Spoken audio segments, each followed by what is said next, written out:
The BSP's fiscal autonomy.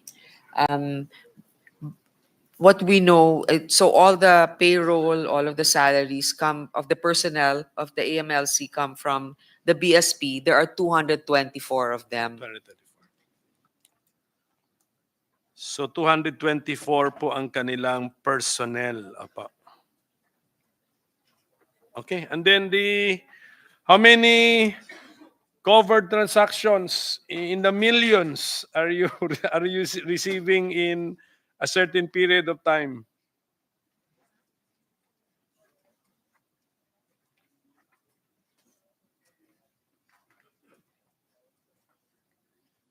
Sa covered lang po. So for the covered transactions, in 2024, there are about 23,882,000. So far yon, bale, kasi hindi pa tapos si 2024. Suspicious circumstance yun, oo. Covered yon, covered. Covered. Covered yon, meaning to say threshold amounts yon. Yung mga suspicious ilan po? Yun nga, yung suspicious circumstance, 36. Ilan? Yes, 36. 36,897,000. No. Okay, so this is from 2022 until 2024. The suspicious circumstance, meaning smuggling, swindling, violation of Electronic Commerce Act of 2000, 36,987 for 3 years. Yung 23 million is for calendar year 2024 only? Tama pa? Or same period? For 2024, yes, correct. 23 million. For this calendar year only? Tama. That's yes, right. so far. Q1 to Q3. Yes. Pinapakita ko lang po yung enormity ng trabaho ng Or it could also be now because AMLC is also catching up faster. So there are more identified under this category. So personal services is with BSP. But when you computerize, because you need to be assisted by computers, so that's in the capital outlay? Where is it found in your budget? MOE or capital outlay? Meron yata kayo 27 million sa... Both. Both, yun, both. Okay, so... For the NEP, the maintenance and enhancement of AMLC cybersecurity and database, 59 billion. Ngayon, ang proposed budget nila, 155 billion. Million, sorry. 59 million. Yes. Ang proposed nila, 155 million. Okay, so yan ang sitwasyon para lang makita nga natin yung sitwasyon ng AMLC.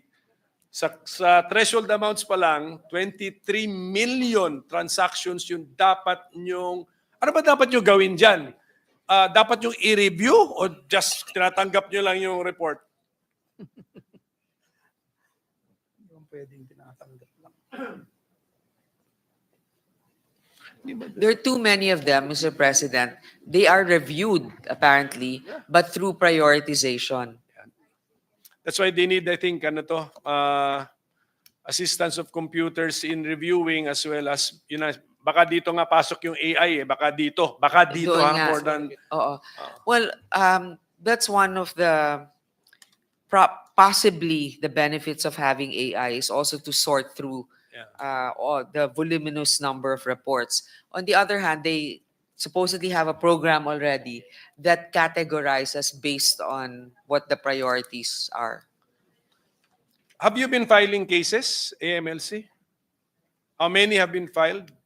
And then please give the time period.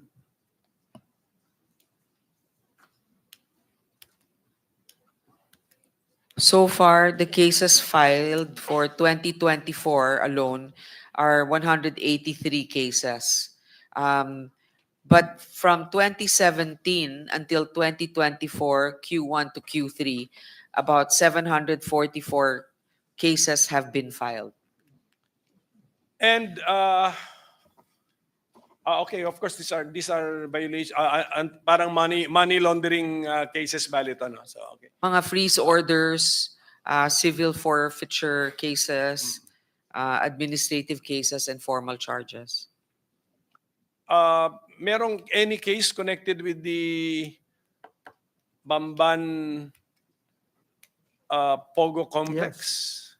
Kasi ang estimate yata, There are 87 counts. 87 counts of 87 money counts. laundering against 87. Alice Guo alone. Yeah. pero And- na-file yung 87 cases after pumutok na rito sa Senate?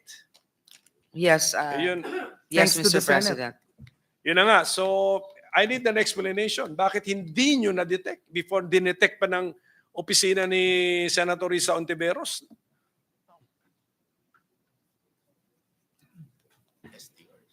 Because of the failure of some covered persons to report through STRs. And this is also where it will come into play, where the bank representative might have to be investigated as well.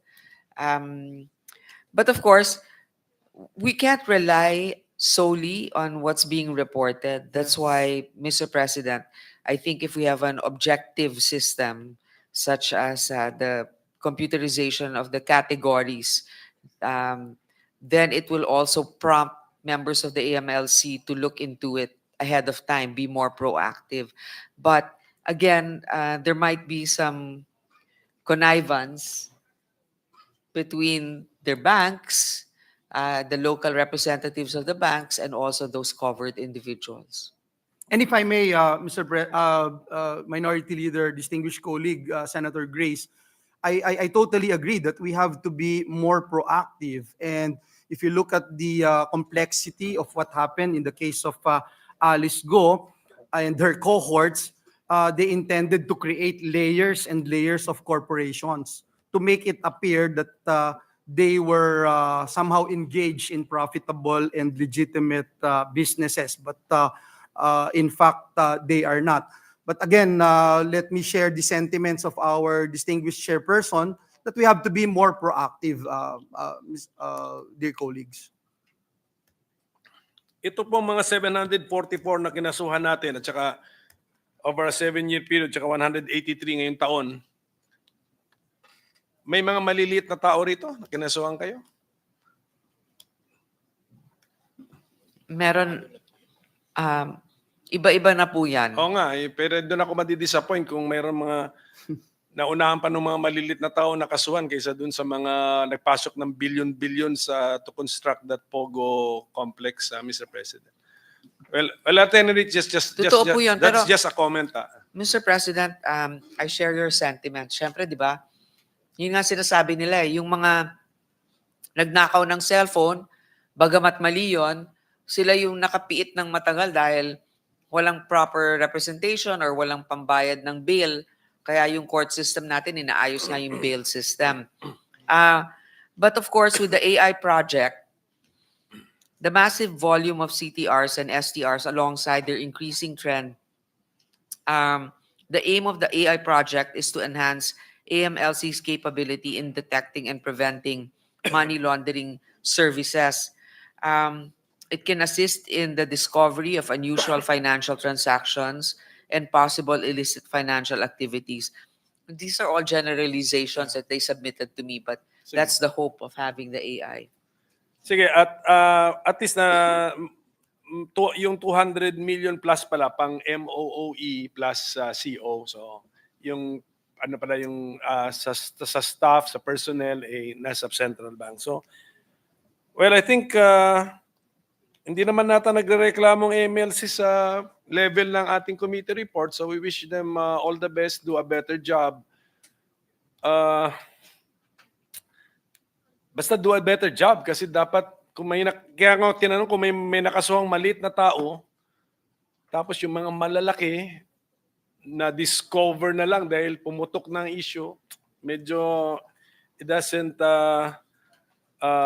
speak well of your agency. So do a better job. Dapat yung nagpapapasok ng billion, huli agad. Dapat na-detect na ng system ninyo yun, whether manual or computerized, Mr. President. Kahit manual, dapat huli yun Mr. President. That's my point. Pero at any rate, I think the AMLC is, in-increase ba siya na? In-increase. in-increase ng committee ng 50, I think we added 50 million to the budget of the AMLC. So I think challenge na lang po 'yun to do more with less, or to do more with what was given to you. At we understand that you have to be assisted by some automated system or computerization. Kailangan kasi. Kaya ako pinalabas yun 20 million plus yung rini-review para maintindihan niyo po na it's not an easy job. I mean, 20 million transactions po yung rini-review nila sa 1 year lang ba yun? Oh, and 3 years? That was a 3-year period, no? Yeah, in For 2024 alone, 20 for plus million. 2024, yes. Oh, yun na nga. So, ganun the enormity of the job of the AMLC. Sige. Okay, and if you have some amendments in mind to the law which you are implementing, please give it to us na lang in writing. Sige, para matulungan po kayo. Sige po, but sige. Alam natin na kumikilos sila, nag-file sila ng kaso, maliit man na tao, or lalo na sa mga malalaking suspected violators of the anti-money laundering law. So, at least malaman po yan para yung compliance sa law, mas tumaas po ang compliance sa law. So, thank you, Madam Chairperson. Thank you to the AMLC. Thank you to our minority leader. Thank you, Mr. President. Thank you, Minority Leader. Madam Chair, I just have one question based on my personal experience. One, I would have to agree with our dear Minority Floor Leader that when it comes to billions of pesos transactions, the AMLA should be more sensitive, because we were surprised during the hearings conducted led by Senator Risa Ontiveros that billions of pesos would come from different places in the country, and it appears that AMLA was surprised about this. And looking at the situation, Your Honor, the Philippines is one of the 24 countries under the Financial Action Task Force gray list of countries under increased monitoring for dirty money due to our anti-money laundering and counter-terrorist financing regime. This is our third, in fact, Your Honor, third straight year na po on the gray list. My only question is, now that POGO has been banned, and we thank the President for issuing an executive order to ban POGO. We have been espousing this initiative since 2016, Your Honors. May we know what other steps can we take to finally exit the gray list, Madam Chair? That's the only question that I have in mind, if you don't mind. Thank you.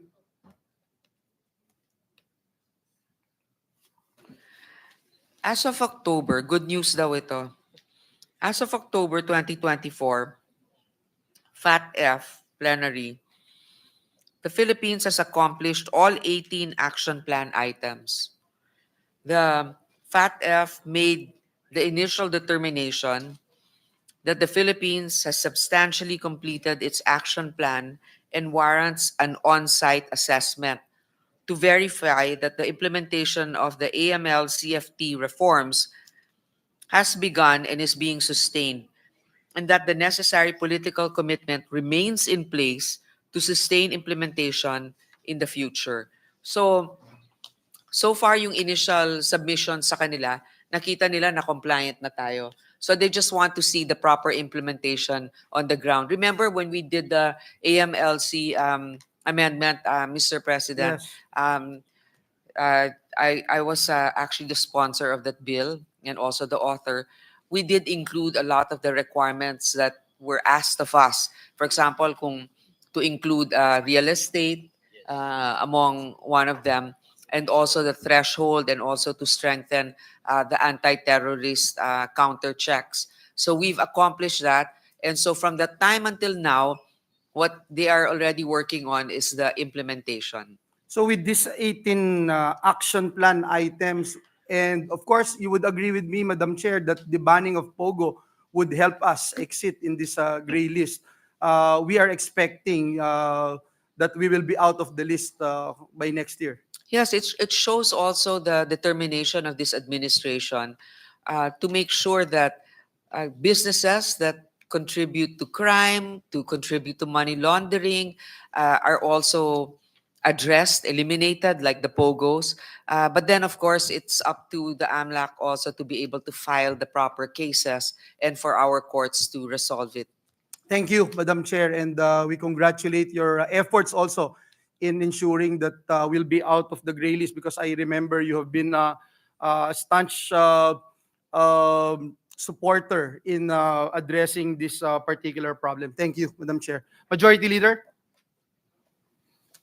Mr. President, there being no other reservation for interpellation, I move that the budget of the Anti-Money Laundering Council be deemed submitted for the body's consideration. I so move, Mr. Is President. there any objection? The Chair hears none. The motion of the Majority Leader is carried.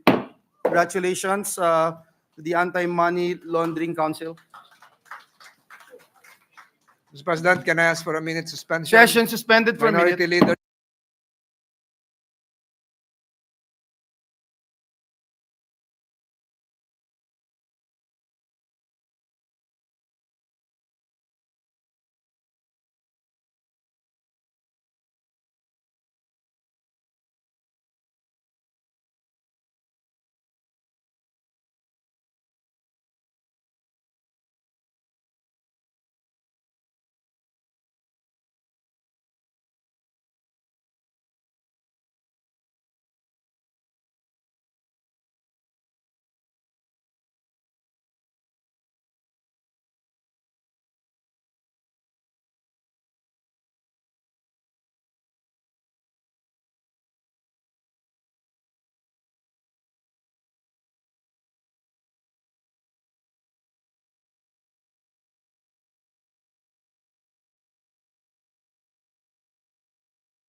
Leader? President, I move that we consider the budget of the National Intelligence Coordinating Agency and recognize the sponsor, Senator Grace Poe, Chairperson of the Committee on Finance, and to interpolate the Minority Leader, Senator Aquilino Coco Pimentel Jr. Is there any objection? The chair hears none. The motion of the majority leader is hereby adopted. We recognize the hardworking sponsor of the Senate Committee on Finance, Senator Grace Poe, to sponsor the budget of the National Intelligence Coordinating Agency and to interpolate our minority leader, Senator Coco Pimentel. Thank you, Mr. President. I would like to acknowledge the National Intelligence Coordinating Agency, the NICA family headed by Director General Ricardo De Leon and his team. Mr. President, it is my duty to present to the body the budget of NICA based on the Senate Committee report. NICA's total budget for fiscal year 2025 amounts to 2,797,149,000, composed of 2,743,522 billion as new appropriations and 53,627 million as automatic appropriations. With that, this representation is now ready to accept questions. The most hardworking senator, especially in this particular season of the year, our minority leader, Senator Coco Pimentel, is recognized. Oh, thank you, Mr. President. May we have a restatement of the automatic appropriations as mentioned by our chairwoman? For NICA? 53.6 million is the automatic appropriations. Sige po. Sige po. I have reviewed my interpellation on NICA's budget for the past 2 years. So medyo I think we have already dissected the agency sufficiently. Pero I ask, is there something new planned by NICA for 2025? Do we have something new?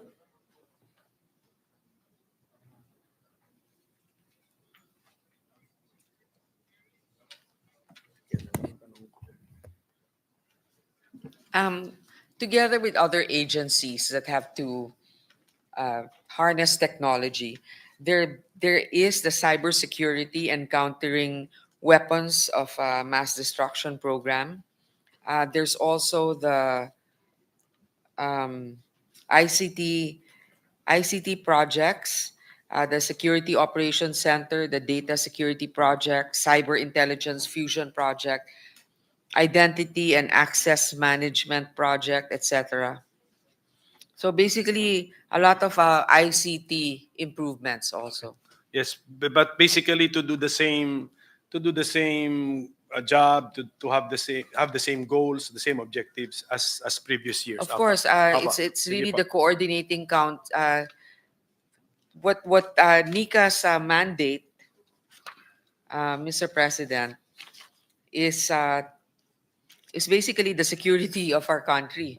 So the coordination also of the different information that we received, and also the analysis of that information, aside from just gathering intelligence. Itong NICA, it has CIF.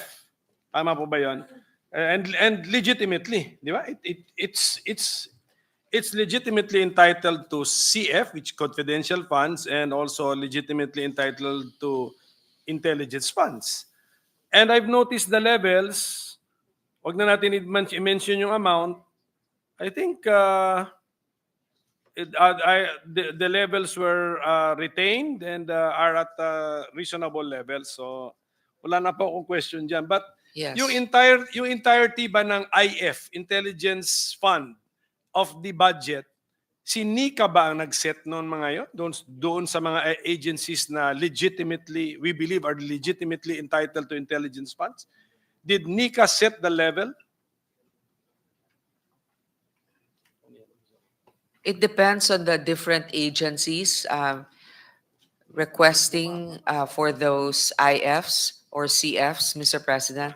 It is their recommendation, and of course, it's really up to us here in Congress to determine the Senate and the House of Representatives to determine if they will be able to utilize those accordingly and properly. Hindi, ang short answer, no touch si NICA sa intelligence fund level requests of the other agencies. You don't They have their autonomy you don't to comment, request. No. Sige po, basta yun lang po yun lang po yung aking na-observe. Either we retain them from this year's level, tama ano, so, and I think this is reasonable for our intelligence coordinating agency. And then, of course, just an exhortation or a request that we follow to the letter the joint budget circular governing the usage of CIF. Yun lang naman, just an appeal to the NICA.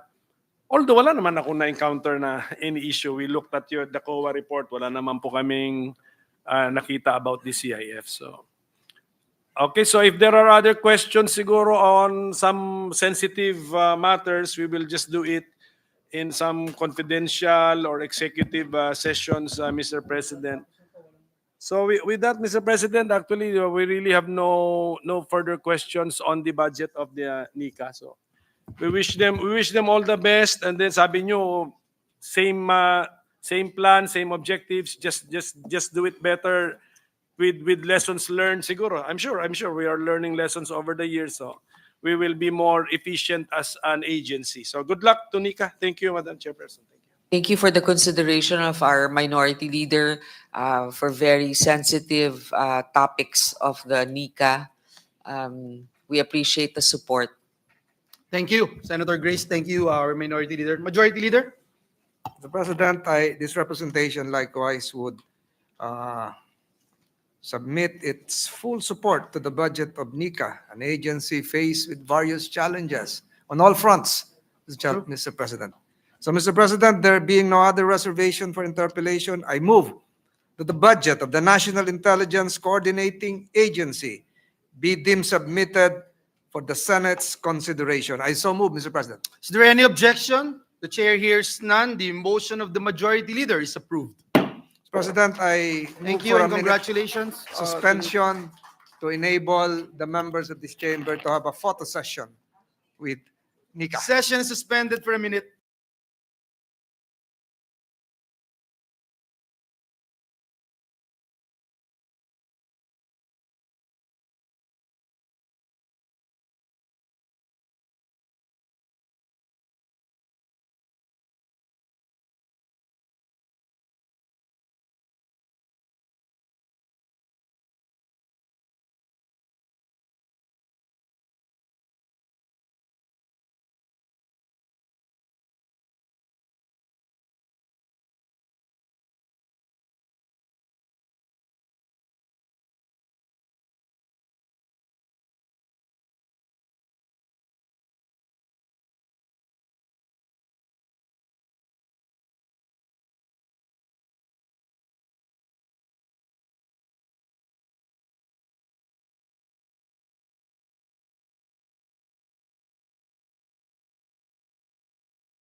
Next agency, like to acknowledge some guests of this representation, the Mayor of Siargao, Mayor Elizabeth Matugas, the Vice Mayor Siargao, Mayor Jerry Matugas Abejo. We Welcome. acknowledge the presence of our dear guests in the gallery. Welcome to your Senate. Thank you, Mr. President. I move that we consider the budget of the National Security Council and recognize the sponsor, Senator Grace Poe, and to interpellate Senator Aquilino Coco Pimentel Jr.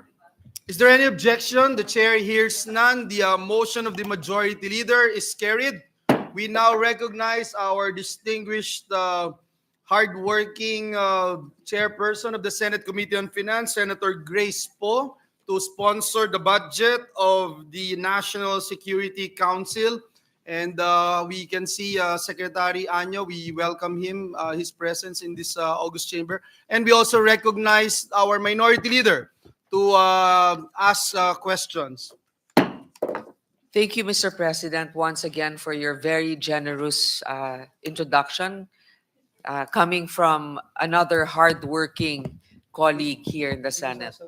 I would like to acknowledge the National Security Council family, headed by none other than Director General and National Security Advisor Eduardo Año, and the NSC family.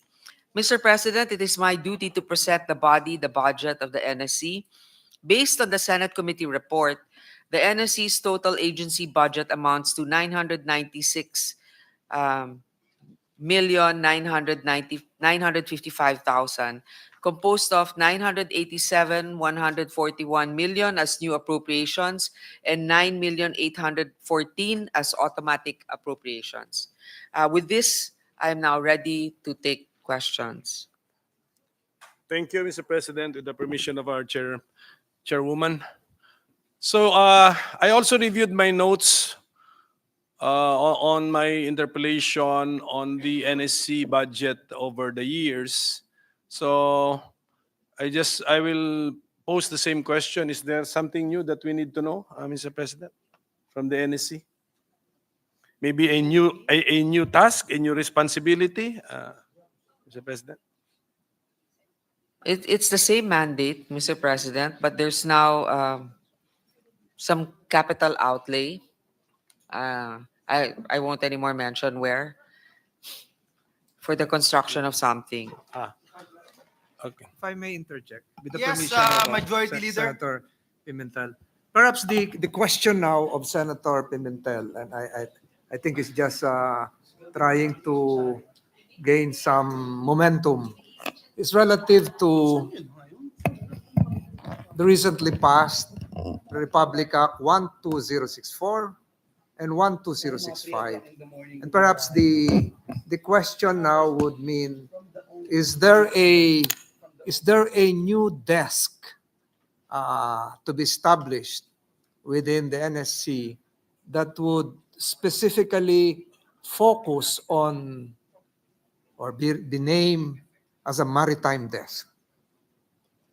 Mr. President, as I was made aware, the law will take effect 2 to 3 years from now.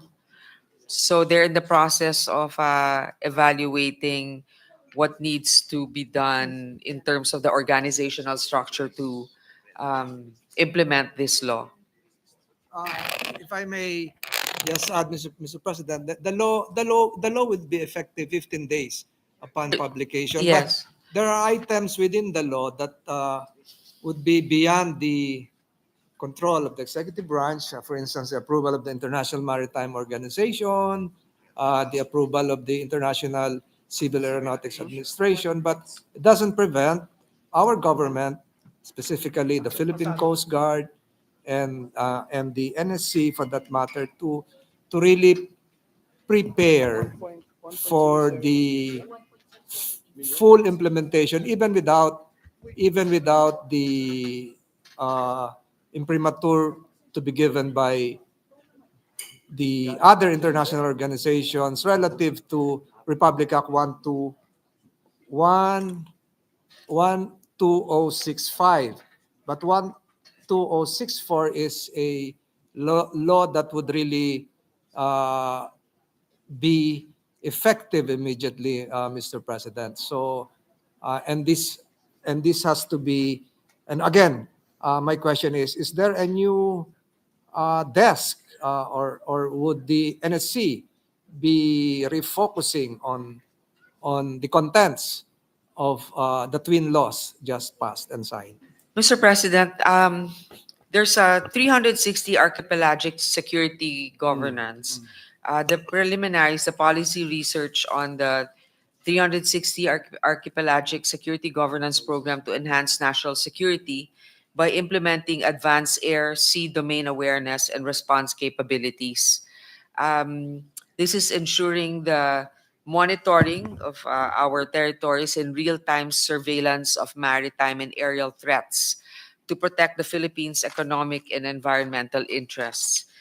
We also thank, of course, the sponsor and the author of this one to prompt us to take this particular action of the security governance.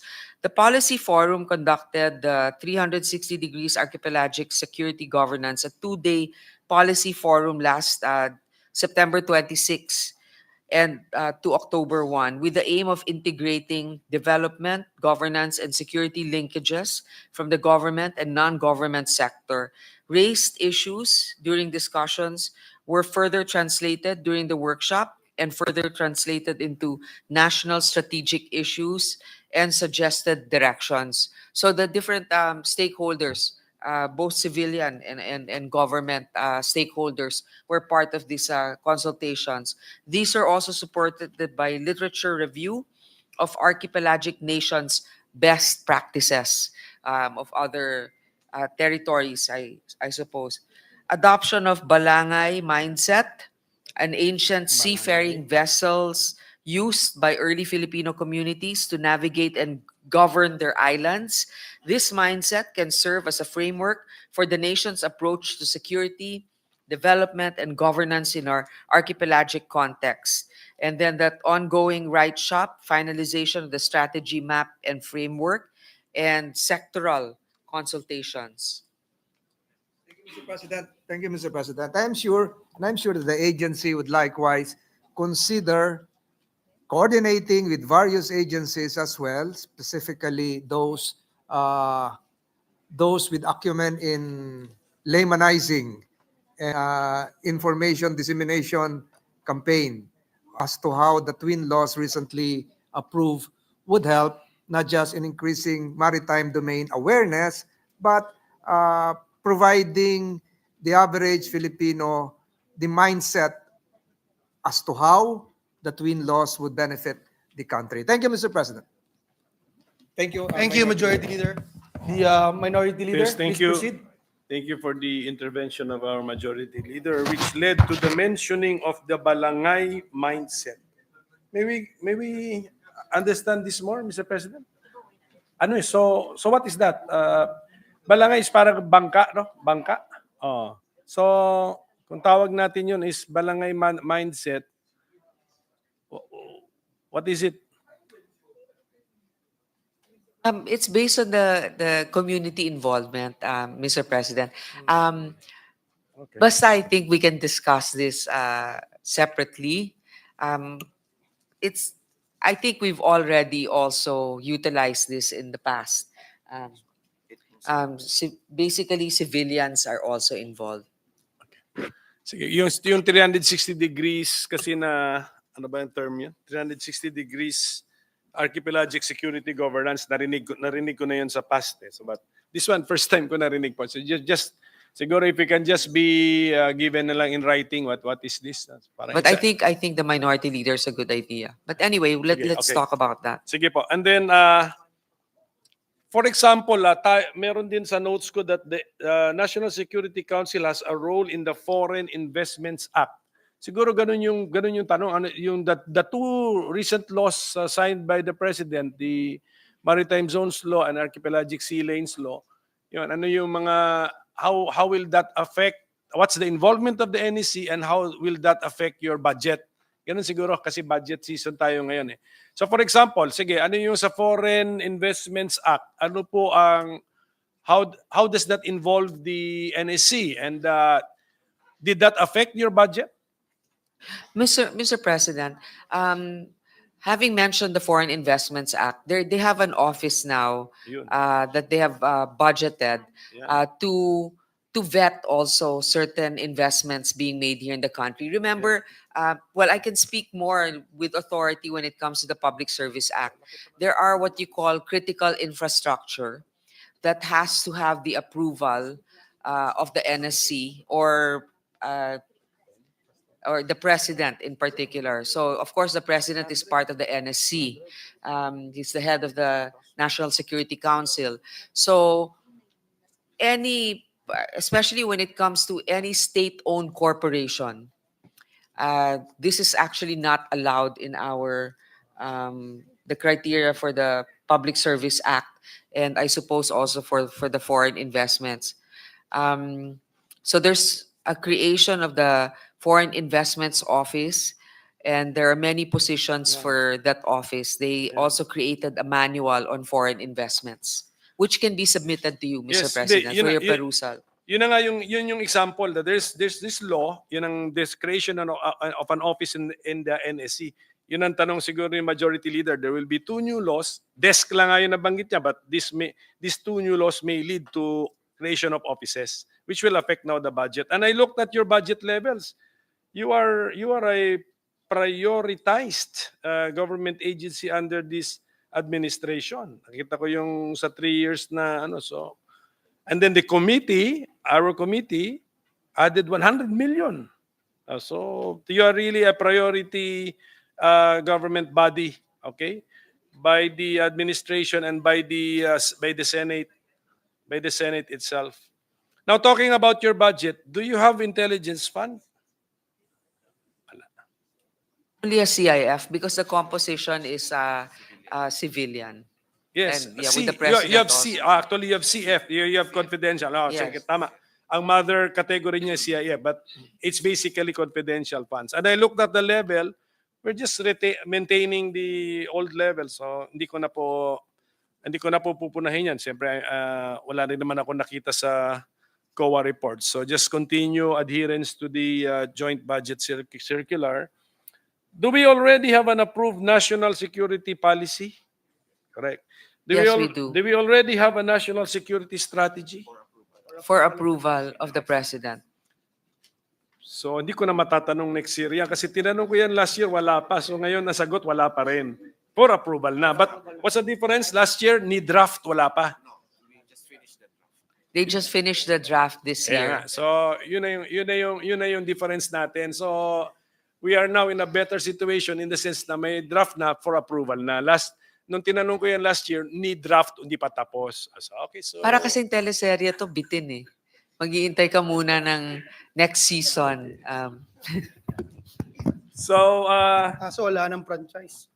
so I think, Mr. Minority. President, anyway, I think the NSC is a very accommodating and open agency. If we need more information, ano lang tayo? Si Jonathan nga, pumupunta the Deputy Director General, visits my office. So I think anytime na may kailangan naman tayo information from them, they give it to us.